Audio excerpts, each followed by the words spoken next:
Olá, somos Bruno e Pedro, do Itinerário de Atualidades e Comunicação Social. Hoje entrevistaremos João Carrascosa. João Carrascosa é um dos principais artistas da literatura brasileira contemporânea. Nascido no interior de São Paulo, Carrascosa construiu uma carreira marcada pela sensibilidade, pela valorização das memórias e pela delicadeza na forma de narrar as experiências humanas vividas. Além de escritor premiado, também atuou por muitos anos como redator publicitário e também como professor universitário. Tais experiências que influenciaram e marcaram seu estilo de escrever. Autor da obra Tramas de Menino, lido pelos alunos do oitavo ano, transforma as lembranças da infância, relações familiares e sentimentos cotidianos em histórias profundas e marcantes. Ao longo dessa conversa, vamos conhecer um pouco mais sobre esse grande autor. Obrigado. Vocês, né? A literatura se transforma em cinema e o cinema é literatura também, né? Porque quando a gente vai escrever, a gente também se inspira por obras de teatro, de cinema que você viu, que são coisas incríveis, assim, que você, por exemplo, tem um filme chamado... Olá a todos, bom dia. Nós somos Bruno e Pedro, do Itinerário Formativo de Atualidades e Comunicação, e hoje estamos com o autor João Carrascosa. Olá João, bom dia, tudo bem? Primeiramente queria agradecer sua presença aqui na Feira do Livro e segundamente queria parabenizar pela sua excelente palestra. Agora vamos dar continuidade com o Pedro, que vai começar fazendo a primeira pergunta. Bom, também queria parabenizar, a palestra foi muito boa, parabéns. E aproveitando já, como você leu aqui, o tema dessa Feira do Livro é a cineliteratura. Você já pensou na possibilidade de transformar algumas de suas obras em filmes? E se sim, você acha que teria alguma mudança na sua identidade literária? Beleza, então primeiro Pedro e Bruno, né? Agradecendo aí o convite de estar com vocês e também as palavras amáveis aí em relação à palestra que a gente teve agora há pouco. Respondendo à pergunta, vamos lá. O que acontece? Cada obra de arte tem ali a sua plataforma, o seu jeito de fazer sua forma e conteúdo, vamos dizer.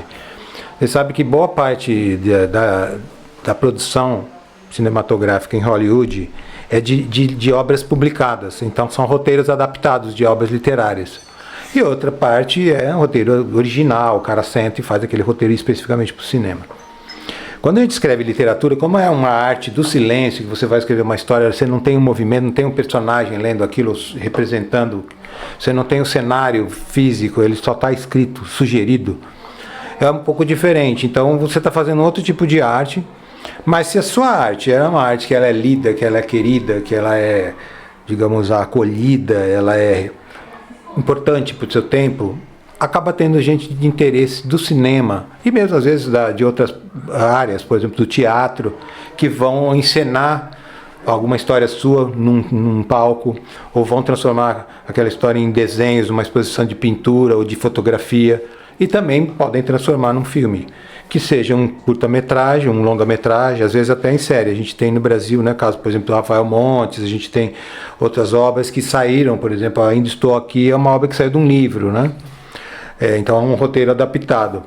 É claro que quando você escreve literatura, se a sua obra tem essa visibilidade, você sonha que ela também vá para outras plataformas. Então eu já tive a oportunidade de ter contos que se transformaram em peças de teatro. Então um conto que chamava As Flores do Lado de Baixo, que é uma história infantil, virou uma peça.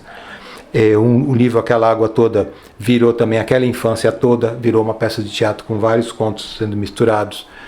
Um conto chamado Dias Raros se transformou numa peça de teatro que foi bastante tempo encenada em São Paulo. Depois ela foi para a França, foi para a Guiana Francesa, porque os atores, que eram 4, 2 meninos e 2 meninas, eles aprenderam a falar francês e foram nos eventos, nessas feiras, nesses lugares que tem competição de teatro ou exposição, e acabaram transformando a peça em francês e foram lá.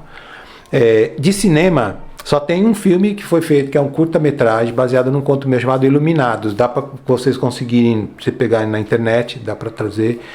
E ele foi, mas nenhum longa-metragem ainda foi. E claro, eu adoraria que alguém pudesse pegar contos meus, ou romances, né? Que tem romances também que são mais propícios para você fazer um filme. Porque ele tem, né, uma história mais longa, e o filme, vocês sabem que mais ou menos 1h30, 1h40, 2 horas, é isso mais ou menos o esperado. Só que quando eu não faço com essa perspectiva. Eu nunca fiz roteiro de cinema. Pensei numa história já diretamente para se transformar num filme. Embora eu, como tenho trabalhado em publicidade, eu escrevi muitos roteiros de comercial de televisão.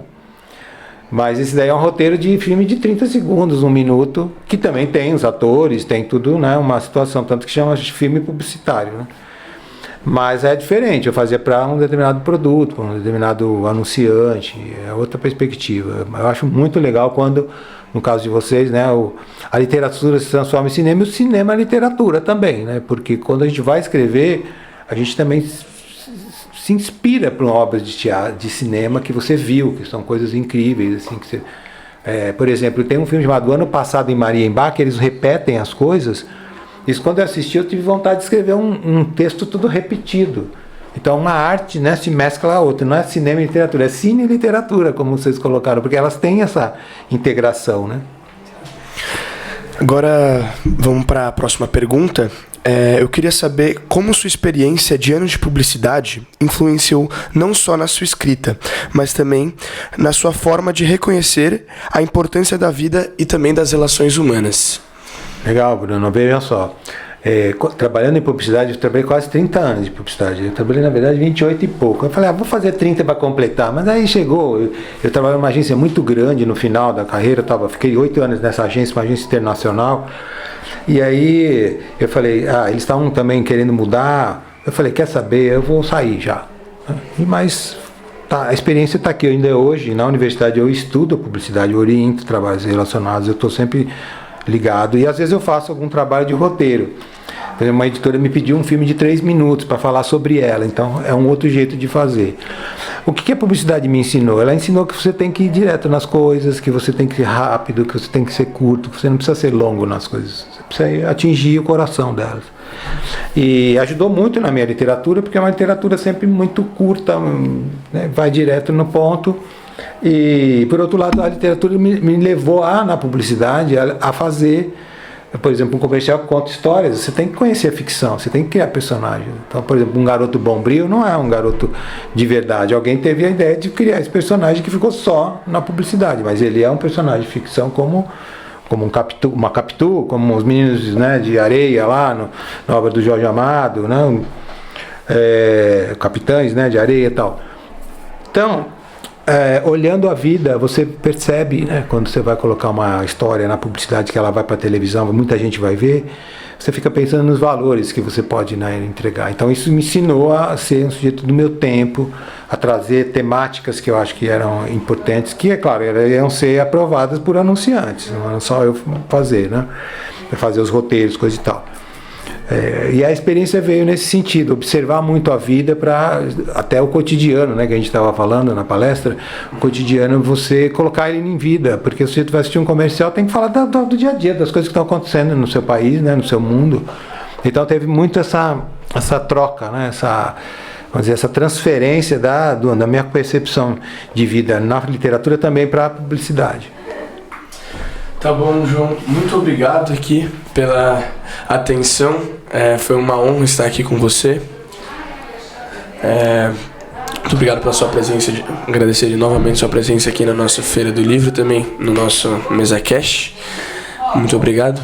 Quer fazer um agradecimento? Muito obrigado, João, pelo tempo e parabéns.